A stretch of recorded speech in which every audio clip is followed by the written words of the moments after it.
Good evening on this damp, cold, wet, miserable Monday evening. This is the Geek Pridecast, and no, there is no Matt tonight. It's just me and Jon Jo coming to you moderately live. We're not live streaming because Matt's not present. He's got all the OBS technical gubbins, but we'll be releasing as normal, as usual, just slightly delayed. Anyway, I am Peter Ray Allison. That's all you need to know about me. And joining me on the podcast is, as always, is Jon Jo. Yes, and we don't need Matt and all these gubbins. We are the Geek Pride. I've got to make us sound better than because I don't want Matt to think that he's obviously everything of Geek Pride. He's a cog in the machine, but he's not the machine. You call him a cock? Cog.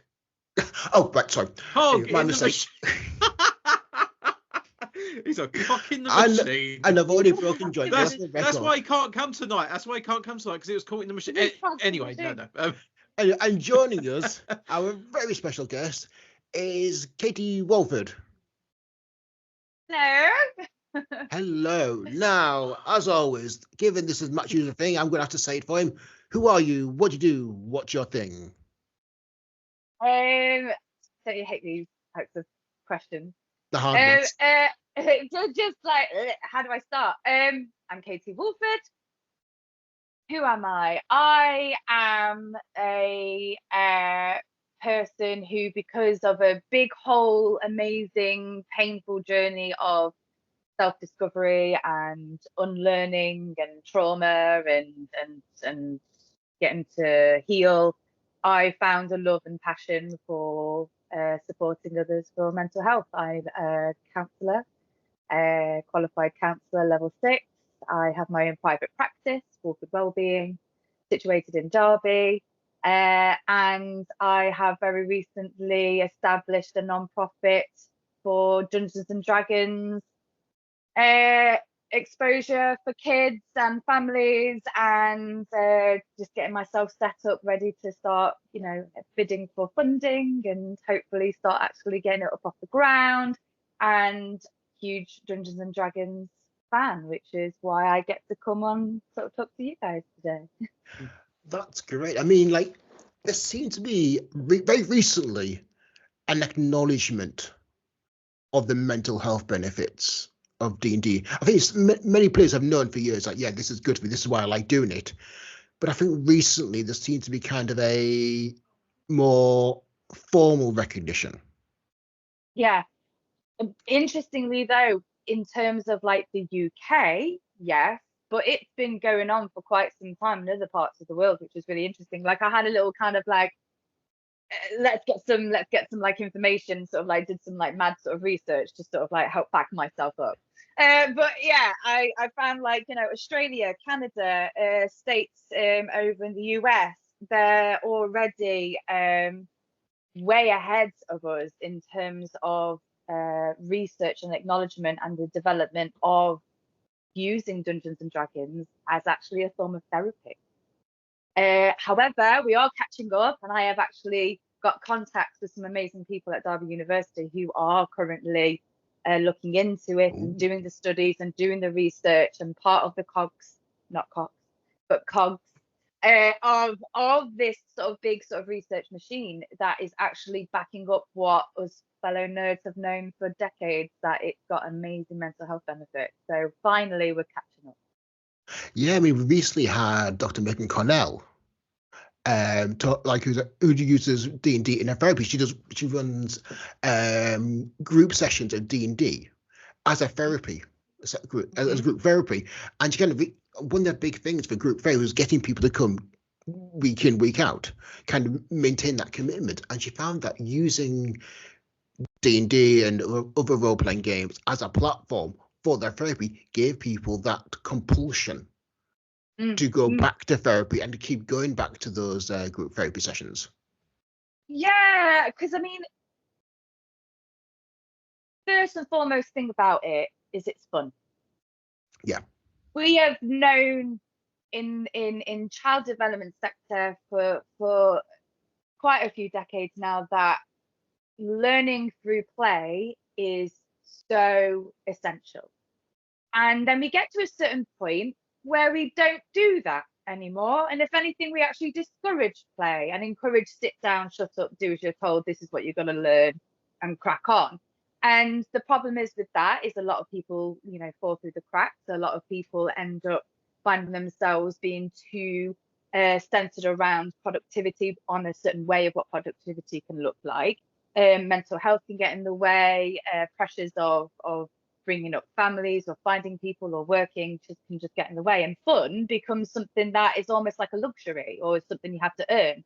But through D&D and other tabletop role-playing games and other sort of games in general that promote fun, you learn so much. So it's not just the mental health sort of benefit for those who are exhibiting symptoms and diagnosable sort of depression, anxiety and stuff like that. It actually helps with development. It's incredible. Yeah, absolutely. I mean, at my local school, the school my children go to, they learn about Parliament and politics, but they don't just sit down and do it. They actually role play a session of Parliament. Someone's nominated the Prime Minister, someone's the Speaker of the House, someone's the Shadow Home Secretary, someone's the opposition, so on and so forth. And they don't learn it by role. They learn it by, that's your role, and they learn it by role play a session of Parliament. And by they come out of it, go, yeah, I know what the Speaker of the House does. I know what the Prime Minister does. I know what the Home Secretary does. By experiencing and immersing themselves in that setting, they learn it. Exactly. Because we have so many different types of learning, that isn't necessarily something that educators take time to really sort of like figure out. A lot of people who are more practical learners or audio learners or visual learners sort of get missed out, and games like Dungeons and Dragons kind of collaborate all of that. So I'm a freelance dungeon master as well. Forgot to mention that. But I'm a visual person, so I've been diagnosed with ADHD. I do suspect that I'm also autistic as well. And I need visuals to be able to help me sort of map things out. I need to sort of stand up and move around and what have you. And standing up, getting involved, doing things like that, having visuals, role-playing things, help a person process, help a person concentrate, help a person immerse themselves in things. And it just opens up potential for such a wide breadth of learning about the world around you, about the people around you, about yourself. So I love that they're taking that as an opportunity to, like, come on, let's get up, let's actually put ourselves in this position of what it's like to be in Parliament. Yeah, because I mean, like, communication is 70% is non-verbal. There's body language, there's gestures, facial expressions, posture. And when he's kind of like reciting something, you're only losing a very small part of your language, for want of a better term, to communicate. I agree. And just reading something, someone just reading something, you don't get to feel it. You don't get to sort of experience it just by reading a piece of paper. Like they could have, but then let's not forget that there are people who can learn that way. Yeah. That is phenomenal and that is great. It's just what I love most about Dungeons and Dragons. It can be loved and enjoyed by everybody, and because of those elements of communication, there are so many demographics of people who get forgotten about or don't get represented enough or don't work for typical like therapy and stuff like this, whereas doing it through learning and fun and immersing yourself and communicating with not just written or verbal, the whole shebang, is just a fantastic opportunity. What I find especially amazing is, like, you think back to the 80s, I don't think you're that old, but I am, and Jon Jo, well, and we're not going down that route again. Sorry, but you think back, there was a considered and persistent push against D&D, as in where various fundamental, extreme, conservative groups said, no, we do not like D&D. We do not want it. It is deemed. I mean, I haven't been lucky enough to get my hands on the Patricia Pullins book, and how she describes D&D is like cannibalistic, demon worshipping, witchcraft, paganism, sexual deviancy, bestiality, necrophilia. It's just like, that's way too more fun than what you think D&D is. And it's like, but now where we are now, like 40 years later, and it's literally been, yes, I find just the shift in global perception, and has actually been complete opposite, but in a relatively small space of time, relatively speaking. So I've met you through certain awesome events at Elverton Castle. Yeah. But Jon Jo, are you a D&D player? Do you play? No, this is where it gets a bit different, because I am into a lot of geeky stuff. I love video games. I love books, board games, but I've never been and this is where Pete does normally give me a little bit of a side eye. So as well, so I've never actually properly played a D&D game before, because unfortunately I've never had that circle around me that have either had the interest or had the time to do Jon it. Jo, how long have we been working together on Geek Pride? Well, exactly. See, there's the face. Have an excuse. 2, what does Geek Pride have running for the past 4 years? I've never been invited, so You were. I don't recall that. Okay. But anyway, no, Joe. But the thing is, you know, Joe, I think from the last, obviously, you talking about having it as like, learn through play and things like that. I like hearing these kind of things. It makes me really want to play D&D. It really wants to get me into that side of things. I do want to, and the thing is, as an absolute noob on the whole side of it, I mean, what would you say is something that will attract someone to play D&D and, help get them into that world effectively? My answer, or do you want to answer that? Please, you answer that. You're the guest. I can sit this one out and get popcorn. So I struggle to sort of explain D&D in all honesty, which is a bit mind-boggling given that I have dedicated so much of my life to it. However, and I can't for the life of me remember her name, but there was an actress and she was in True Blood and she is a DM and she's also played with some big wig sort of celebrities. She's a celebrity herself. Long, straight, ginger hair, really Deborah Ann Wool? Gorgeous. Yes, Deborah Ann Wool. Deborah Ann Wool from Daredevil as well, ain't she? Yeah. Yes.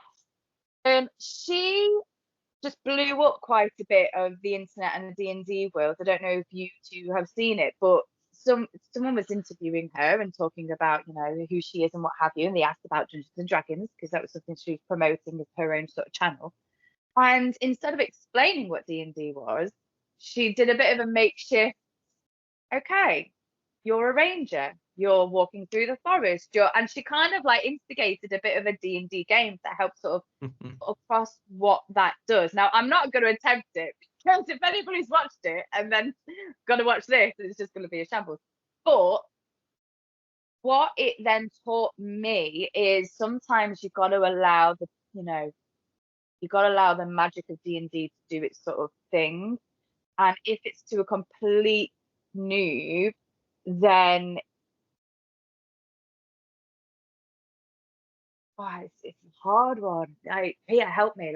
How? Okay, I would describe it as it's basically you playing a character in a shared imaginary world where the DM describes what is happening, and then you describe how your character responds to each incident.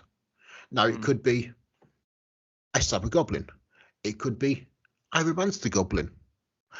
It could be I sneak behind the goblin. It could be I form, a improv troupe and pretend to be a band of wandering minstrels.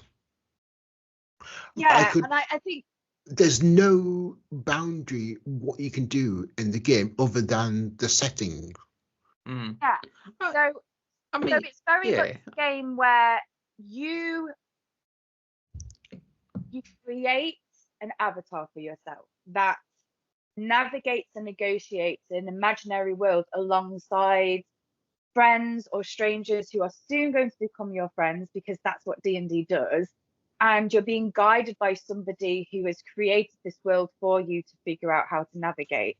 And you learn each other's skills, you learn each other's background stories. Some people like to do lots of role play, other people prefer to just be two-dimensional with their character sheets. All good. And you're bringing in collaborative work and imagination role playing, as well as a bit of, the problem solving and maths.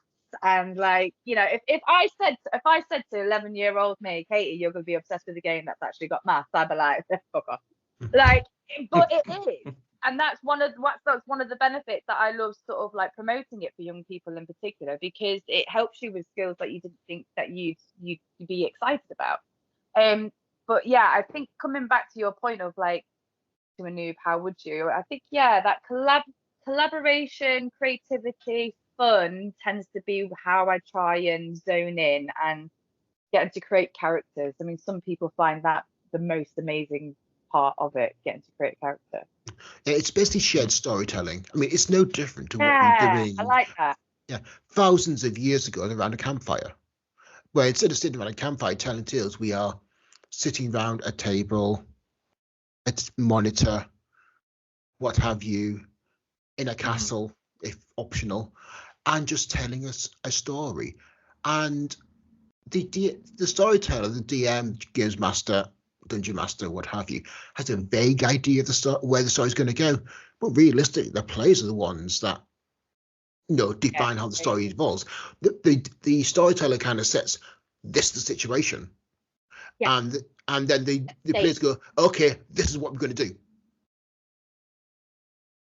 I think. Yeah, I mean, I've known bits of D&D. I mean, do you know, I think my first introduction was like when I was in secondary school, and I remember I watched something on TV about it, and I was quite fascinated about it, and I did want to try and actually get a group going, and the responses were not great, let's just say, because either people just didn't understand it, didn't know what I was going on about, they just went, well, it's dragons and shit, ain't it?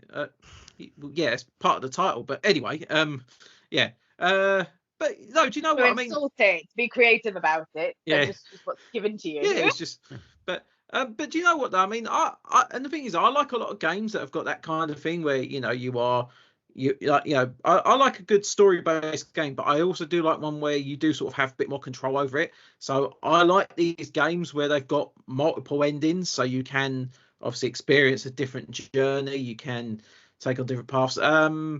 And I know this is very well. I say it's very off topic. It's probably about 1% on topic. Have either of you ever played a game called The Stanley Parable? I know of it.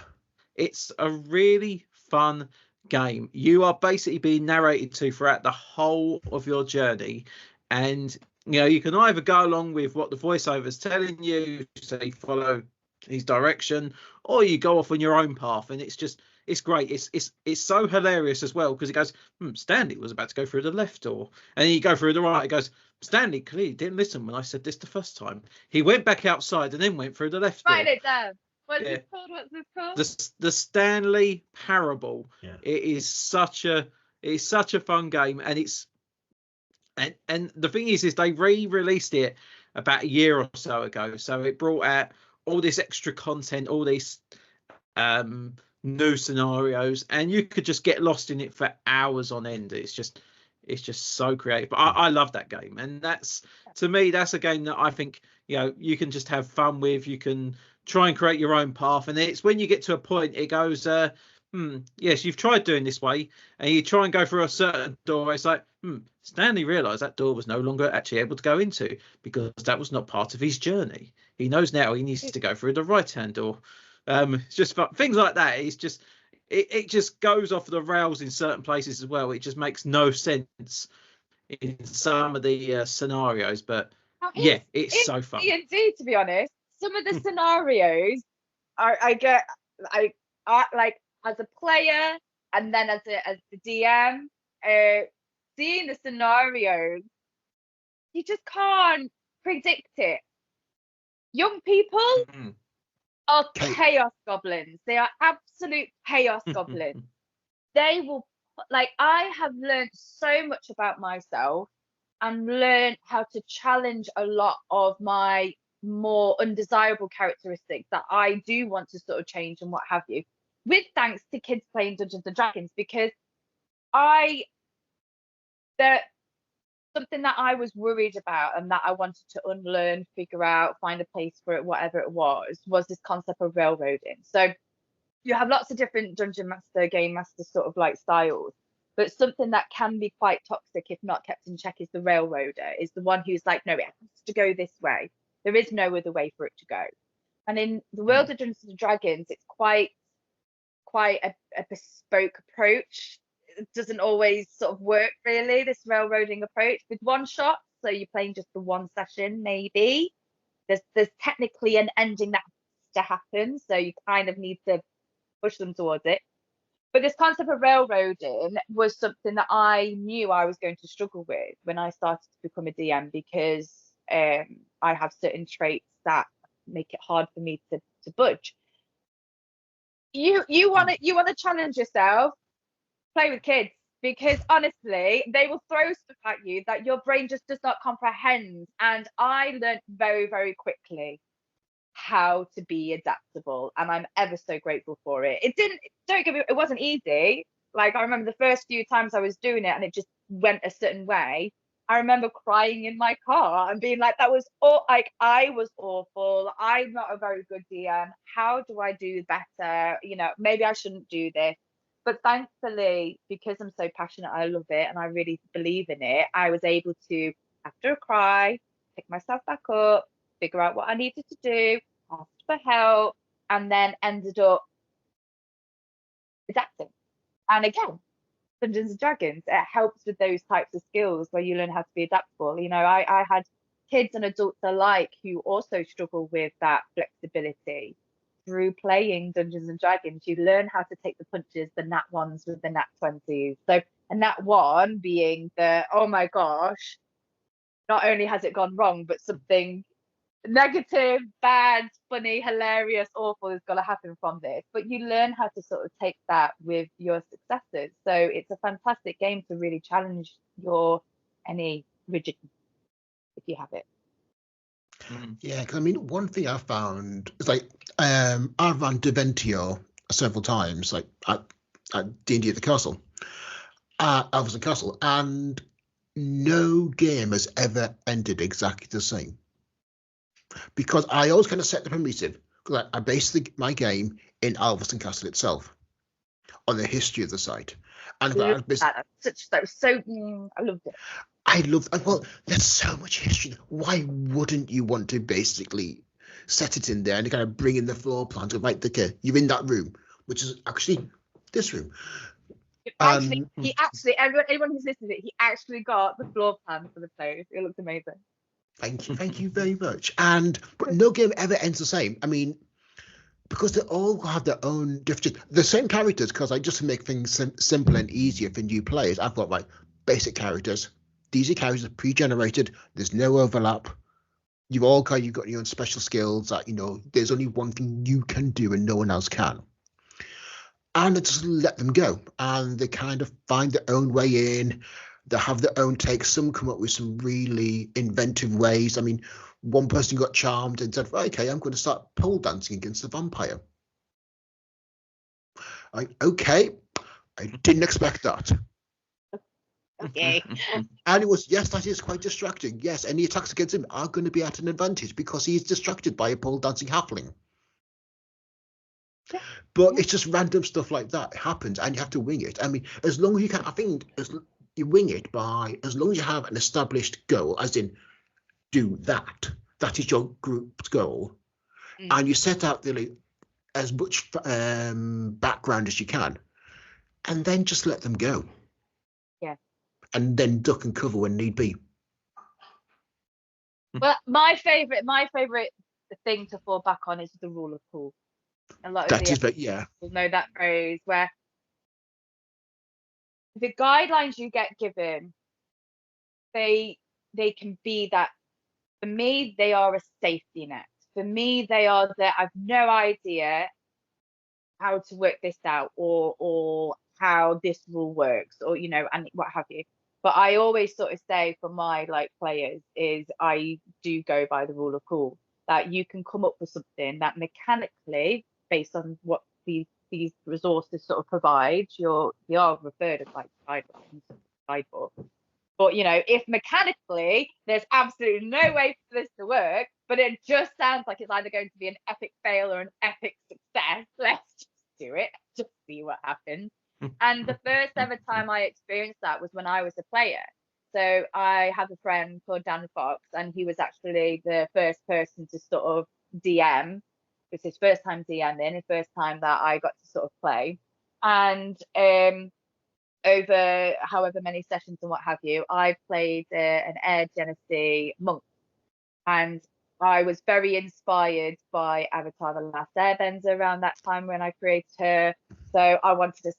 He created me a staff that I could use and basically use as like a tornado type effect. And we were fighting against some air elementals, and I just had this idea of jumping inside the air elemental, but then basically using my staff to create an opposite current to what the air elemental was doing, and kind of counter it. like balance it, yeah, like counteract the sort of thing. And I was like, he was like, yeah, do it, roll, see what happens. And it was just it was amazing, and that's one of my favorite memories as a player, where the rule of cool can play, and it's one of my favorite sort of moments. I do take a very kind of loose approach to rules. I mean, rules are there to tell the story, not rules to enforce the story. And I barely look at the rule book when I'm DMing. I just kind of just roll a d20, tell me what you get. I have a question for you. Go on. Have you actually read the Dungeon Master Guide? Honestly, I've got it. This is still sealed up. It's never left the shelf. No. It's never been. I know. It's I mean, I've read bits. I've never read all the way through it. I mean, I've just not bothered. I mean, I have read DM guides, quite a few DM guides, especially Cyberpunk 2020s, because that was basically a series of essays about how to run Cyberpunk, which I found quite interesting because I'm a nerd like that. But yeah, I've not really read them. Nope. See, I have one of my kids that I was doing sessions for. I set up, so a little bit of sort of context. So when I came across Dungeons and Dragons and was like, I want to give this a go, I think my daughter would absolutely love this, I got a starter pack, opened it up, instant overwhelm, had no idea what I was doing. I opened up the book, my ADHD, my dyslexia, whatever, just went no, and I was like, yeah, shut that, walk away. However, once I then did get into it, I just thought, right, I won't be the only person who's opened up this book, if not the proper full-on, resource books. I'm just going completely intimidated, overwhelmed, and what have you. And I was like, and especially for kids as well, and kids need to be playing this game. It's an amazing. Yeah. So I then went ahead and thought, well, what would have preferred to have been able to have? And I then, long story short, have created a series of workshops to teach kids how to play Dungeons and Dragons. That then turned into a secondary workshop of how to create characters, because that's also quite overwhelming. And then third step, I went and created a Dungeons Master workshop, where teaching kids how to be a dungeon master, some of the hacks, some of the things I wish I knew. some mental health, self-care in there as well. And I was talking to one of my kids who's been with me throughout that sort of whole thing to a point, and I slipped that I had never read the Dungeon Master Guide, and he full on was like, "You've not read the Dungeon Master Guide?"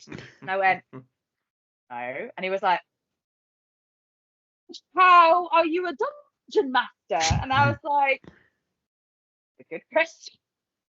I was like, "No, look, honestly, I play. I learn through playing, and I am developing an ability to help others develop their confidence to be able to play and to be able to start." And I think you don't, depending on what type of learner you are, you don't have to sit there religiously reading it. However, this kid was like, I go to bed and read it every night, Katie. And I was like, well, good for you. That's not my style. But but then this kid, we'd be playing games and I would literally turn to him and be like, what's this rule? And he'll explain it to me. I called him my little Dungeons and Dragons, encyclopedia, because he would just be able to. But then the Dungeon Master workshops, we went through different Dungeon Master styles, and I was like, I'm someone who, is probably described more as like the way I developed it was kind of like, do you know how you have your alignments where you have like neutral, and all of that? I basically, through research, sort of developed like that grid again, but as a DM. So what kind of style of a DM you are. And I created this little sort of like just a bit of fun for like a quiz to sort of figure them all out. And I was sort of thinking I'm probably more like that sort of lawful, like chaotic kind of like vibe where I like the rules, but I also like to be able to throw the rules out the window. Whereas this lad, he was someone who liked the rules. He felt safe in the rules. He understood the world better with those rules, and it's like, and that's okay. There's lots of different styles of DMs out there, and that's okay. Yeah, absolutely. I think one thing what you said about learning is that the way we experience the games of D&D is very autobiographical. When we're talking about our characters, we start off saying, "My character did this, my character did that," but eventually our language becomes, "I do this, I do that." And even though we know fundamentally it is fantasy, we're experiencing it directly. So it's stored in the part of our brain that relates to what happened, even though we fundamentally know it didn't. And it's where we kind of like process that information. It's much more immediate. So I'm going to refer to my note. Ooh. But that's the thing, because playing Dungeons and Dragons, and going back to our point where we're talking about how it's been used for therapy and how people are developing frameworks for therapy curriculums and stuff like that for its use. But it touches upon the narrative therapy, psychodynamic therapy, in particular Jungian, and it helps individuals explore themselves and their identity. It helps people deal with grief.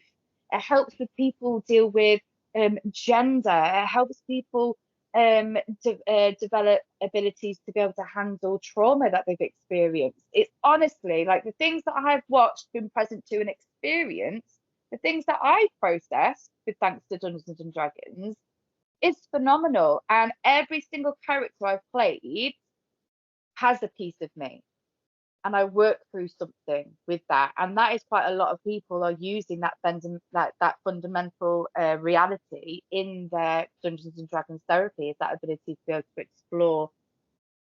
And in a world where there are no real world consequences. Go. Because it's a liminal space. What happens in the game has no repercussions within the outside world. There is some element of bleed where your character's emotions can influence your own, but you have players and will recognize that and say, right, we just need to kind of time out a second, just a few minutes to calm down. Right, let's start again. But yeah, there is that kind of that liminal space makes it that. One thing that came up in my research for deviant legend events of deviants when I wrote about role-play games was that its use in discussing gender and sexuality and exploring people's own views on gender and sexuality.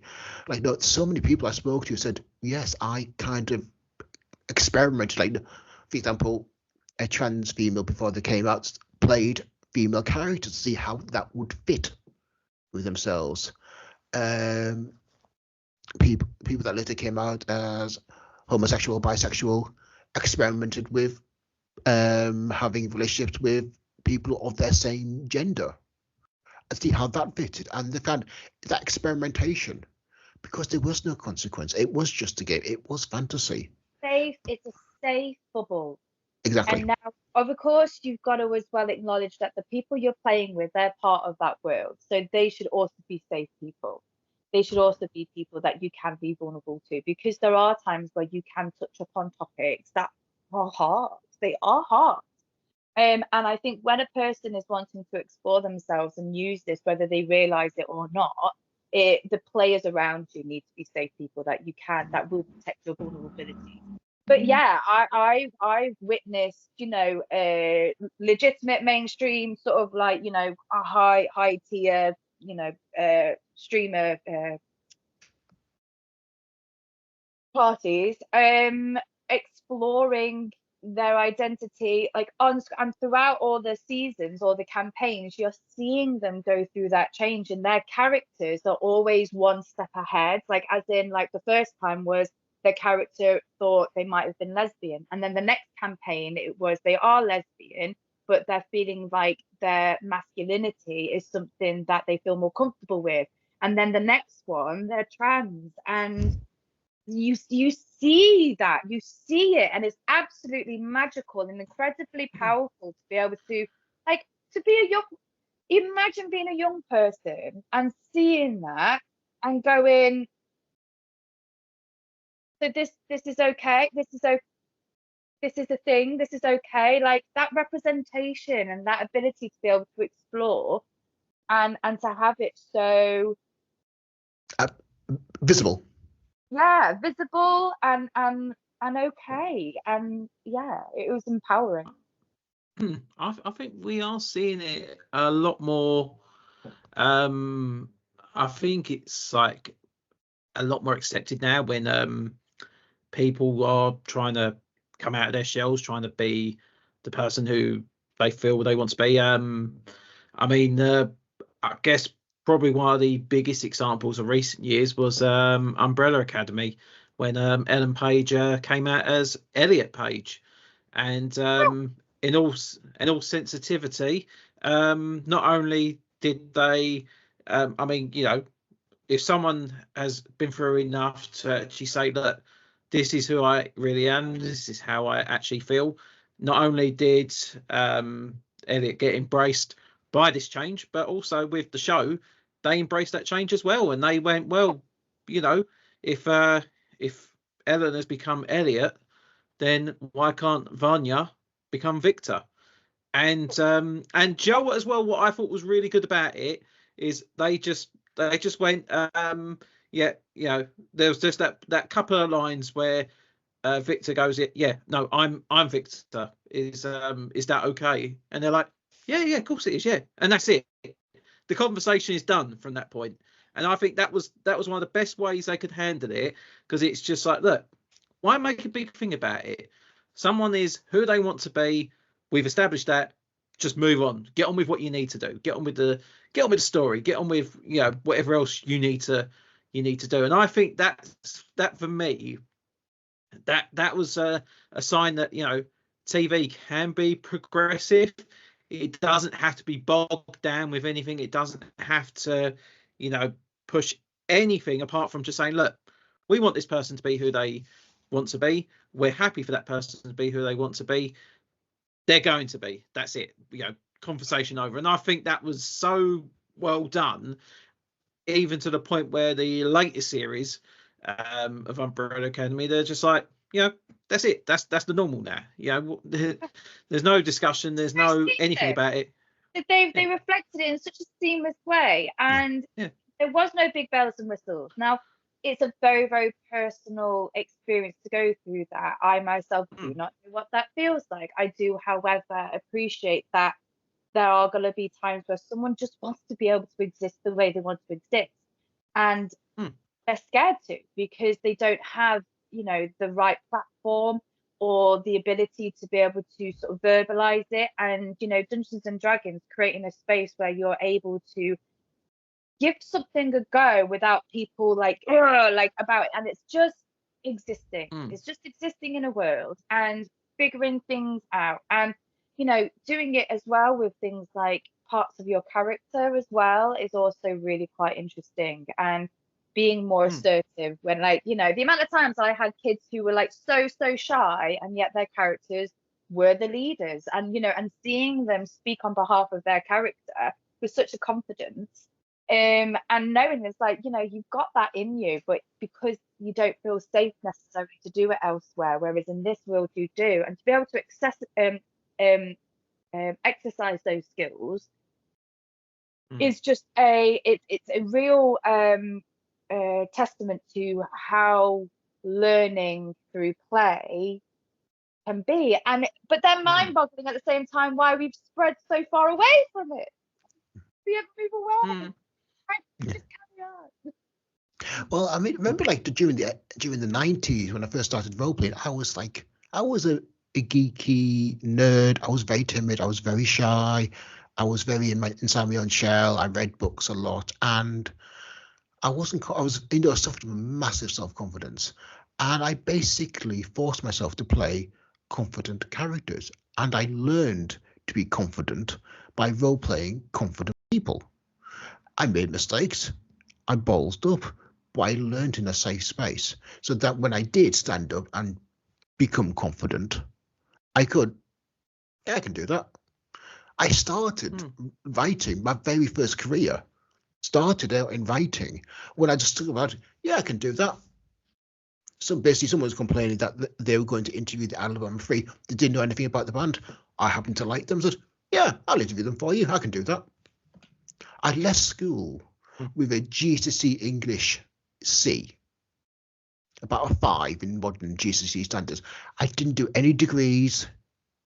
I didn't do any A levels in English. My maximum journalistic qualification was English GCSE C. And I'm now freelancing, and I'm writing for the BBC, and I write for Computer Weekly. I write full time. This is my job now, and because I stood up and said, I could do that. I'd be really good at it. Now, And you think Dungeons and Dragons is that gaming element? I think role play, learning to be confident and to have faith in yourself, and have that confidence to say, I can do that. Basically, gave me the confidence, not basically, I can do that. I am, and I basically since then I've kind of actually I can do that. So it's more like it's gone from self-confidence to self-belief of actually yes, you can do that. So I've been it's happening. It's happening. It basically sort of laid the foundations from which I could build upon. But if it wasn't for role playing those characters where I was confident, I would never be here, because I wouldn't have had those foundations. I wouldn't have that confidence to build upon. So it does help. Thank you for bringing Peter to us. It just works, and I mean, like I said, we are getting now where is now studies, as you say, that people are actually looking into using role playing. There's a historian, Dr. David Waldron in Australia, who runs actual play sessions of D&D and Call of Cthulhu, and runs scenarios based on history in locations where he runs games at. So he does runs scenarios about asylums where he runs the game in the asylum itself, and hosts it as an actual play session. Oh.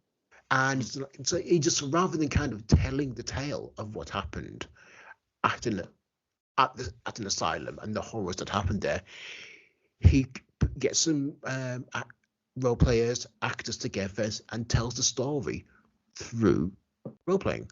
and people watch it. I mean, you just look at like the numbers that that Critical Role or LA Night get. And I mean, I think it was a Critical Role that filled out Wembley. Yes. Yeah. They did. Yeah, they did. That was basically 50,000 people or something like that watching people play a game of Dungeons and Dragons. I love those guys. I love that. They're one of the reasons why I got into it. They're one of the reasons why I sort of just sort of sat there one day, watching. Like, I'm a visual person, so I'm watching it, and I was just like, I want to do that. I want to do what he does. How do I do that, and what's realistic? And I was like, probably not on the set, And then I was like, well, I want to do this for kids. I want to do this for kids. This is just so much fun. I want them to experience it, but gain all the other. It's a bit like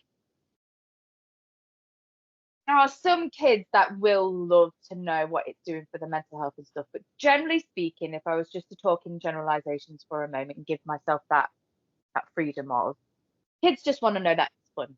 Kids want to know that they can just slay dragons and come up with these amazing scenarios that are hilarious, and all of this. Parents, that's normally where I direct their, playing Dungeons and Dragons, because there is still stigma around gaming. Because if we were to take a step away from Dungeons and Dragons per se, and possibly Jon Jo, you'd be able to sort of talk more, so you don't have to. I'm very fluent on this side.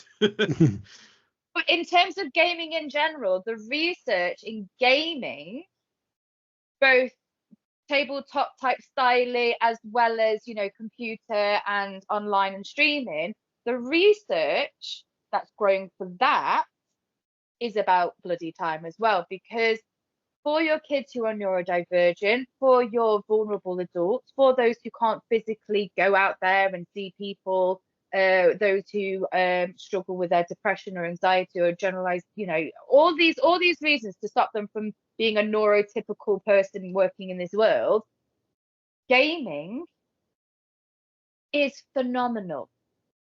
So saying to parents, this is actually a good thing that they want to get into this. And I'll tell you why. And yeah, the amount of times I love being able to sort of say to a parent, why don't you like them gaming so much? It's like, oh, they should be outside and interacting. And I was like, what do you think they gain from it when they go outside and talk to people, blah, blah. They list all the things. And I'm like, well, that's really interesting, because actually gaming also, builds up resilience. It also helps with confidence. It also enables the person to be able to improve their communication skills. It also actually creates new neural pathways in their brain to be able to enable them to be able to learn quicker and faster and all of this. And they're like, I'm like, it's interesting. It's like, isn't that interesting? And they're like, yeah. And I'm like, yeah. So let them play. Well, yeah, I was giving a talk for News on Stage about gaming during lockdown, and I said, listen, play gaming is the best thing you could do during lockdown. It increases the communication, collaboration, problem solving, role playing, understanding, discussion, negotiation. Yeah. And I was going to be reciting them all off to this group, and I got one comment back was that I'm never going to complain about my children playing games ever again. And like, thank you. Thank you. Even if just one kid stays from it, because it is. But the thing is as well, because social interaction for someone who is autistic creates such levels of distress that negatively impacts their brain, in comparison to playing Call of Duty whilst having a conversation with someone, who's over in the States kind of thing. That actually does more good than negative. So to force, say, an autistic kid into a face-to-face social situation and being like, no, that's what's good for them, that's actually doing them harm. Leaving them to their games and allowing them to figure out their own way of navigating this crazy world is actually the best thing for them, and it enables them to create connections with people that they can't in face-to-face in a small room with everything going on. Joe, I've got an example, because obviously During the lockdowns in particular, I found video gaming was a good outlet for probably for my mental health as well. Whether it was a single player game, so I was getting engrossed into a story, and because you couldn't go outside, you were playing like 6-7 hours at a time. It was no problem at all. It was absolutely fine. Oh God, it's daylight already. Oh yeah, I better turn it off now. But when you were at that point, it took your mind off of things, and it's an amazing tonic really to what the world that was going on around you. Because if you went on your phone, it was like doom, everything's going wrong, the world's gonna end. It's like, I'll just put PlayStation on, I'll be fine. You get engrossed in your stories, and probably for the first time in many years, I started to get through my backlog of games, which had never been done before, and probably will never happen again, because there is just too many games. But I found in particular there is a here just before all the lockdowns, called Death Stranding, and that is a very connection based game. There is a lot. It's not a multiplayer game, but it had a lot of multiplayer elements to it. So your character can go and your character could build a bridge between two bits of land. So helping another player might then see it on their map, and then they can thank you for it. They can leave a positive comment for it.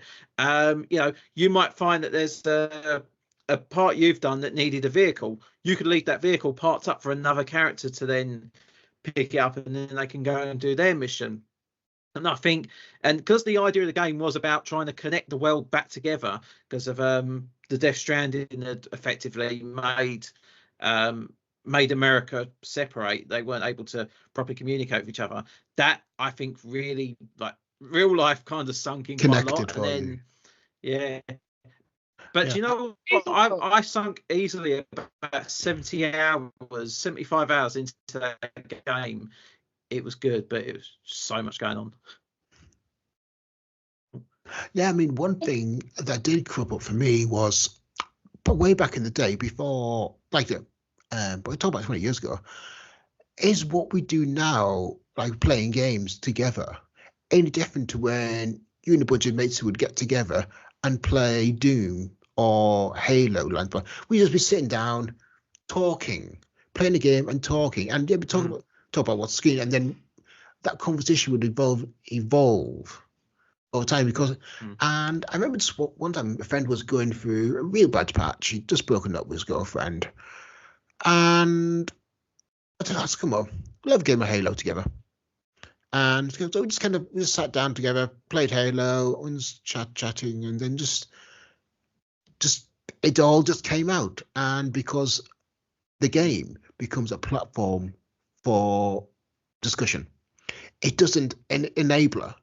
And I mean, discussion could be had, but having that game as a platform enables much more discussion than just having a normal discourse, if that makes any sense whatsoever. 100%, especially from a therapeutic standpoint. Like, I have, so as part of my private practice, I've got, clients who really, really struggle to have like a direct sort of conversation, especially at the beginning when you first meet a person. And I've had adults, and I've gone, right, let's I've legitimately gotten a Nintendo Switch out. I was like, let's play Mario Kart. Let's just play some Mario Kart. Let's get chatting. One young person I had for a course of 12 weeks, we played Mario Kart every session. And whilst we were playing Mario Kart, he was telling me about his day. He was telling me about what was getting him down at school. He was telling me about, and all of this. And that playing a game provided that platform. It was beautifully set, like it is. And like, I've had other people where it's things like colouring. Like, I have had clients will get the colouring books out, and a client will be busy there, colouring in, just chatting away, and they'll have moments where they pause and go, I didn't even realise that was did I just say that? And I've gone, yeah, like, what's going on? Why is this such a moment? And they're like, I didn't even realise that's how I felt until I said it. But it's because they're distracted, they're lost in that world, they're they're existing. They're existing in the way that they need to exist in that moment, in a way that then is like almost distracted from themselves to then be able to unlock it, to then be it's escapism. It's creating a space where you can slow down or forget yourself and therefore be able to be more yourself. Yeah. Yeah, it's a bit like, I mean, if I'm writing an article, what have you, it's usually like some heavy science thing. And I'm kind of putting my head up against this research that I'm trying to understand. I will sometimes just basically get on my bike, go for a bike ride for like half an hour, and it frees up my brain because I'm no longer thinking consciously. It's in the back of my brain, just churning away, but I'm just focused on the cycling, and that kind of frees up my.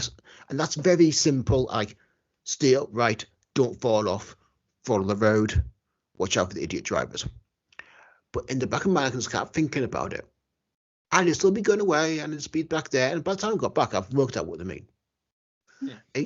And just I don't know why. I don't know what it is about it. I mean, it's probably like a discussion about subconscious and conscious thinking, where you're no longer consciously thinking about what you're doing, and it's kind of freed up the mental boundaries to kind of process thoughts, emotions, feelings, problems that you needed to work through.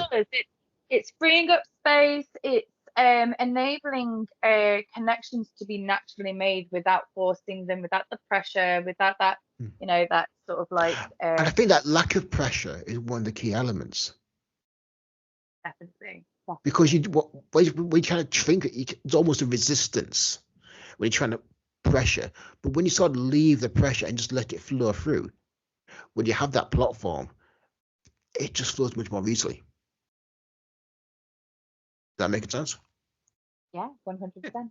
Excellent, good, and it sounds like I know what I'm talking about. Do you know what though? I think when you talk about your bike rides, I think that's quite a good way to, it resets your brain, it resets more or less everything you're doing, and you go into something fresh. And I think that's something that I think is really difficult for a lot of people to adopt. Find something that just lets their brain reboot.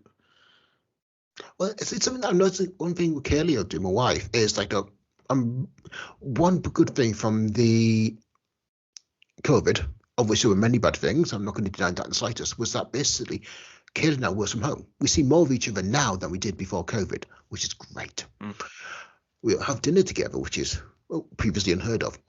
And usually Kaylee will like nip out for 5 minutes, 10 minutes and just do some work in the garden. Go in the greenhouse, do a bit of weeding, check the hens. But it just kind of gives her brain a break. And just to think things through a second, then comes back in and right, yeah, I know what to do now. It's that nature connection as well. Obviously, bike riding is that, and you might be on the roads and stuff, but it's that fresh air and stuff. Like, one of the things that I really want to do is it's a full-on pipe dream. It's a full-on, like, probably like, if I'm lucky, like 10 years, sort of 20 years. But what I would love to do is like like over in the States where they do like some like camp, like summer camp and stuff like that, where you go and build rafts and do archery and stuff like that.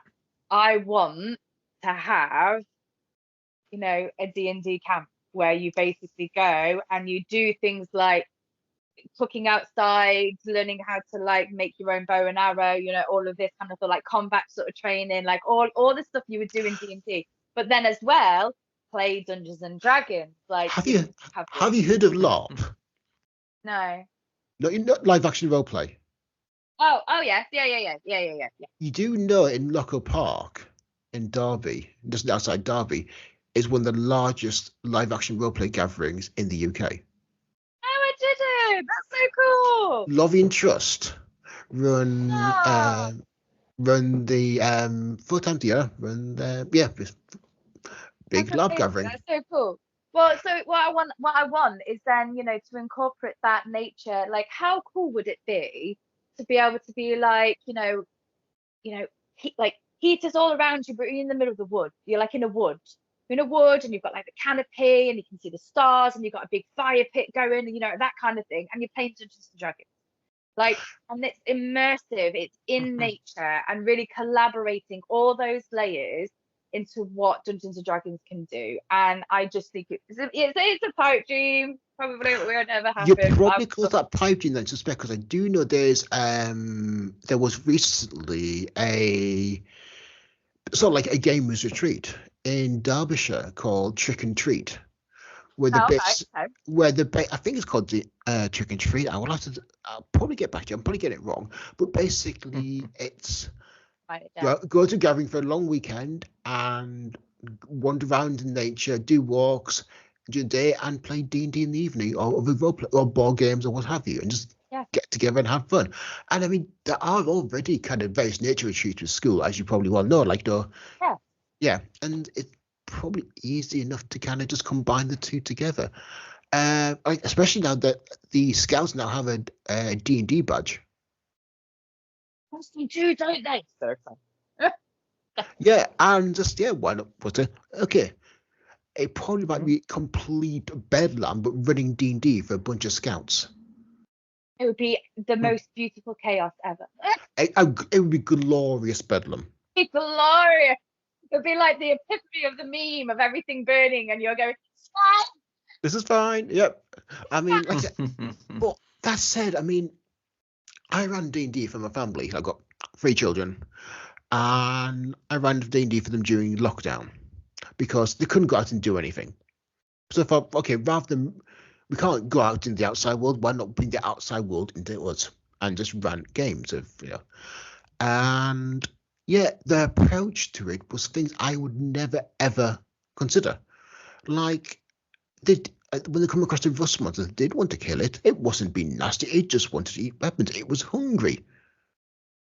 So they basically got out some bronze coins and led it out of the dungeon rather than stabbing it. I was like, okay, that's genius. Never come across that before, but that is genius. They do. The one thing. Well, it's not the one thing. One of the leading things that I begrudge towards our school system is that I believe it really squashes and destroys free thinking, creativity. We are born philosophers and scientists. We are born wanting to know how things work and asking questions and going why and pushing boundaries and figuring things out. Destroys that. And I think Dungeons and Dragons, and then the reason why I really want to work with schools to try and create that connectivity between teachers and students, create fun, create communication, create an even ground, is to kind of rebirth the creativity that unfortunately I think our school system for generations has just sort of destroyed as a collective. And I remember when I got to uni and being taught the concept of critical thinking, and I was like, what? I was like, no, you tell me what to think and I just write it. And they're like, no, you're supposed to have your own thoughts. And I was like, I have to have my own thoughts. I was spending like years being told what to do and what to say and what to think and how to. What do you mean? So it's a skill that has been taken away from us as a species, and I think it's about time we bring it back, really. Yeah. It's interesting that Sir Ian Livingstone, I love the fact Sir Ian Livingstone, the creator of Games Workshop and co-creator of Fighting Fantasy, is now knighted for his he was knighted a few years ago for his work in the games industry. It's been officially recognised. So he's literally is Sir Ian. And I guess, but yeah, basically he's now gone from he's now really pushing STEAM, where it's no longer STEM, science, technology, engineering, mathematics. It's now science, technology, art. So it's science, technology, engineering, art, and mathematics, and including the art in it, because you can't just leave art behind. Anyone can do an architectural drawing, but to make it look art, that takes something else. This makes Well, you also think about the whole AI debate and stuff like that, how AI is doing the art. And it's one like, question: What do we're you supposed, yeah. what's your take on Hasbro and Wizards of the Coast using AI in D&D?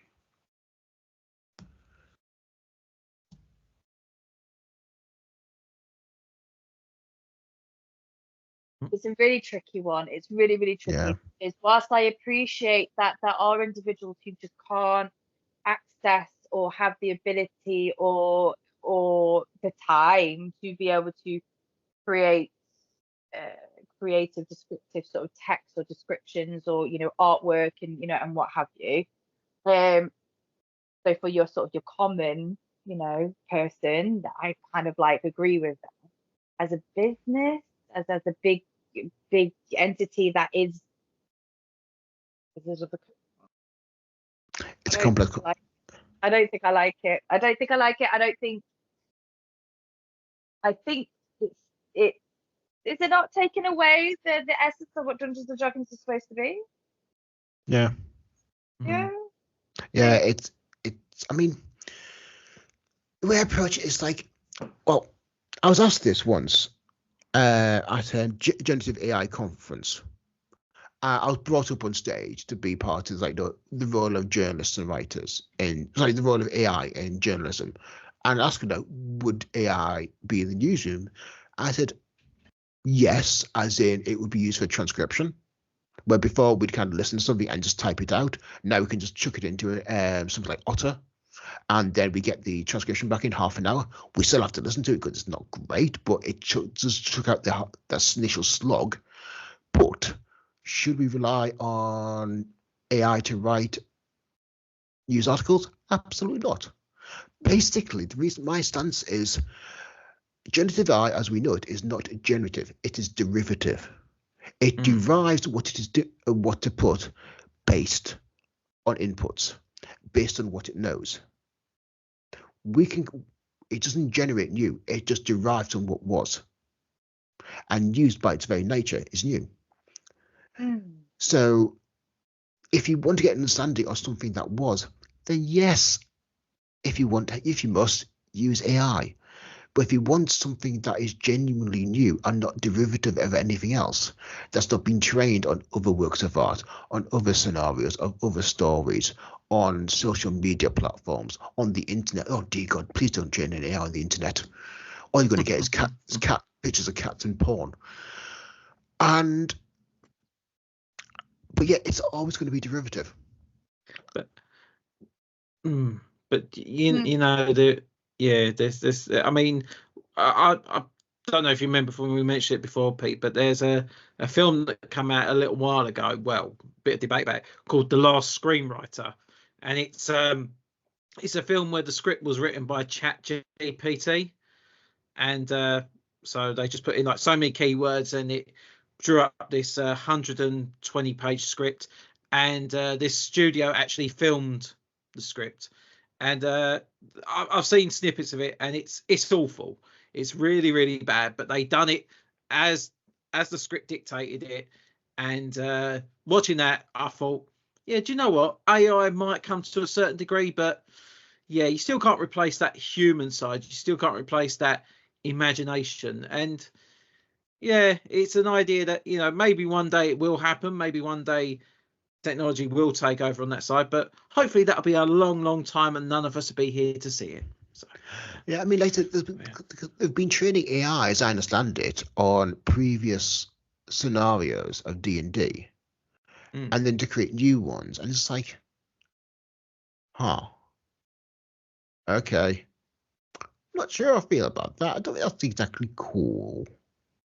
And I mean, I think that makes scenarios interesting, unique, and compelling storytelling experiences is because there's a human element to it. There's an emotional resonance, and I think you naturally lose that when you get an AI involved. Yeah. So, but I mean, anyway, but that sounds utterly depressing. So I apologise. What's the future holds for you, Katie? What do you have planned for the rest of the year and 2025? I'm putting a lot of time and energy into securing my first lot of funding for my non-profit. I have the most amazing, incredible guardian angel from Community Action, Derby, who is a big whole team that help people, develop their non-profits and things. And I've got Natasha, and she's just my guardian angel. She's amazing. So, we'll be due to sort of meet up soon, and she's going to help me sort of like with the funding elements and stuff like that, because I'm very new to it all. So hopefully that isn't going to take too long for me to sort of get that up and running. I'd just love to be able to come the new year, be able to start approaching, being like, this is what I can offer you. I want to start working in schools. And I have a couple of people already sort of set up to a point, so it shouldn't take long. It's just I got a couple of friends who are teachers, teaching assistants, or know of schools that are looking and wanting. I had one school actually approach me, sort of saying, we'd like to sort of like start a Dungeons and Dragons club, don't really know where to start. And it's just like, so I'm like, so it's everything's there and ready. I just need the funding so I can enable myself to be able to dedicate my time and energy to it, because obviously, as dungeon masters or anyone who does play these types of games know, very time consuming. And I do predominantly work with homebrew. So it's going to take time. So that really, in terms of the Dungeons and Dragons, and then, just general, just keep on going, keep on growing, keep on loving and living. That sounds wonderful. And please do come back. You're more than welcome to come back on when you're set up and running and CSA is approved, because tell us all about it, because we would love to have you back. Thank you. And I'd love to come back and vibe with you guys. And I will make it my official sort of proper share. And look out for Roll With Us, which is Definitely. my profit. Roll With Us, is that's what it's called? Roll With Us. Roll With Us. Absolutely. Is that it, Jon Jo? Are we both ready to wrap up? Yeah, do you know what? The only thing I'll say is, and I'm sure we probably haven't got anyone who has any government connections, but if we do, can you please contact Katie, because this is a great initiative, and kids need to have something that's going to keep them educated. If anything's to go by, it shows that GCSEs have started falling. Focus is definitely gone, is going. So if this is something that's going to help build education up, and then in turn build the economy, give this woman some money, get it done. Money. And we get the finder's fee. And the finder's fee, yeah. 10%? 10%. Yeah, sure. Well, that's all it tonight. That's blah, blah, blah. I'll start again. That's all for tonight, folks. Thank you very much for listening. If you've reached it this far, congratulations. You win our enduring thanks. I've been Peter Allison. Joining me, as always, is Jon Jo Cosgrove. Who definitely did not say cock in the machine at the beginning, but anyway. Yes, he did. He did. And our special guest for tonight, Katie Walford. So much for having me. Hope to see you soon. Good night. Bye. Bye.